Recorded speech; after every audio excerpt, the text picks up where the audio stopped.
रात के 11 बज रहे थे। घड़ी की सुइयां जैसे किसी अनजाने रहस्य की ओर इशारा कर रही थीं। ठंडी हवा में सिहरन दौड़ रही थी।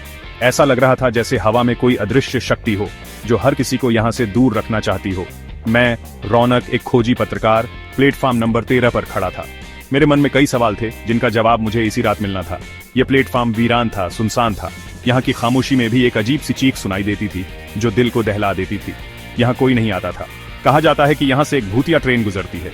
इस ट्रेन के बारे में कई कहानियां प्रचलित थीं, लेकिन सच्चाई क्या थी ये कोई नहीं जानता था। मैंने अपनी घड़ी देखी, 11:15। समय जैसे थम सा गया था। हर पल एक युग जैसा महसूस हो रहा था। ट्रेन आने वाली थी। मेरे हाथ में कैमरा था, दिल में डर और उत्सुकता का अजीब सा मिश्रण। मैं इस रहस्य को उजागर करने के लिए तैयार था, लेकिन मन में एक अनजाना भय भी था। दूर से एक धुंधली रोशनी दिखाई दी। धीरे धीरे रोशनी तेज होती गई और उसके साथ एक भयानक आवाज गूंजने लगी। ये आवाज जैसे किसी दूसरी दुनिया से आ रही थी। प्लेटफॉर्म पर हवा तेज हो गई, धूल उड़ने लगी। ऐसा लग रहा था जैसे कोई अदृश्य शक्ति इस ट्रेन के आगमन की घोषणा कर रही हो। मेरे पैर जमने लगे थे। सामने से आती ट्रेन की भाप और धुएं ने पूरे प्लेटफॉर्म को ढक लिया था। यह दृश्य किसी डरावनी फिल्म जैसा था। कुछ ही पलों में मेरे सामने एक पुरानी जंग लगी ट्रेन आकर रुक गई। ये ट्रेन जैसे समय के किसी पुराने पन्ने से निकल कर आई हो। ट्रेन के डिब्बे अंधेरे में डूबे हुए थे। ऐसा लग रहा था जैसे इन डिब्बों में कोई छिपा हुआ रहस्य हो। खिड़कियां टूटी हुई थी, कहीं से भी रोशनी नहीं आ रही थी। ये ट्रेन जैसे किसी भूतिया कहानी का हिस्सा थी और मैं उस कहानी का गवाह बनने जा रहा था। हिम्मत जुटाकर मैं ट्रेन में चढ़ गया। ट्रेन के दरवाजे की चरमराहट ने मेरे दिल की धड़कनें और तेज कर दी। ऐसा लग रहा था जैसे मैं किसी दूसरी दुनिया में कदम रख रहा हूं। अंदर का माहौल और भी खौफनाक था। हर कोने में अजीब सी खामोशी और डरावनी छाया थी। टूटी हुई सीटें, फटी हुई पर्दे और चारों तरफ धूल ही धूल। ऐसा लग रहा था जैसे यह ट्रेन सालों से यूं ही पड़ी हो। हवा में सड़ेढांध और मौत की गंध फैली हुई थी। हर सांस के साथ डर और गहरा होता जा रहा था। मुझे ऐसा लग रहा था जैसे कोई मुझे देख रहा है। मैं धीरे धीरे आगे बढ़ा। हर कदम के साथ मेरी नसें तनती जा रही थीं।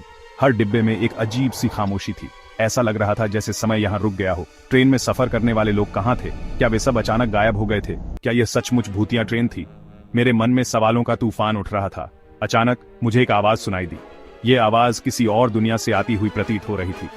एक बच्चे के रोने की आवाज। ये आवाज मेरे दिल को चीरती हुई निकल रही थी। मैं उस आवाज की तरफ बढ़ने लगा। हर कदम के साथ मेरी धड़कनें तेज होती जा रही थी। हर कदम के साथ मेरी धड़कनें तेज होती जा रही थी। ऐसा लग रहा था जैसे कोई अनजानी शक्ति मुझे अपनी ओर खींच रही हो। एक डिब्बे में पहुंचकर मैं रुक गया। वहां की खामोशी और भी गहरी थी। वहां एक औरत बैठी थी। उसकी उपस्थिति ने माहौल को और भी रहस्यमय बना दिया।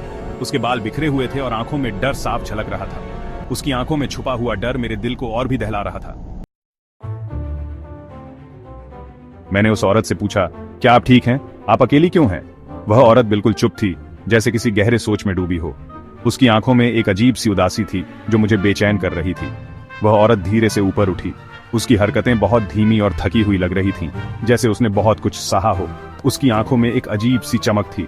वह चमक डरावनी थी, जैसे किसी गहरे रहस्य को छुपा रही हो। उसने मेरी तरफ देखा और एकदम से चीखने लगी। उसकी चीख इतनी जोरदार थी कि पूरा स्टेशन गूंज उठा। उसकी चीख सुनकर मेरी रूह कांप गई। मैं समझ नहीं पा रहा था कि क्या हो रहा है। मेरे पैर जैसे जड़ हो गए थे। उसके बाद क्या हुआ मुझे कुछ याद नहीं। ऐसा लगा जैसे किसी ने मुझे धक्का दिया हो और मैं बेहोश हो गया। जब मेरी आंख खुली तो मैं एक अस्पताल में था। मेरे सिर में तेज दर्द हो रहा था और मैं बहुत कमजोर महसूस कर रहा था। मेरे आसपास डॉक्टर और नर्स खड़े थे। वे मेरी हालत को लेकर चिंतित दिख रहे थे। उन्होंने बताया कि मैं बेहोश पाया गया था, प्लेटफॉर्म नंबर 13 पर।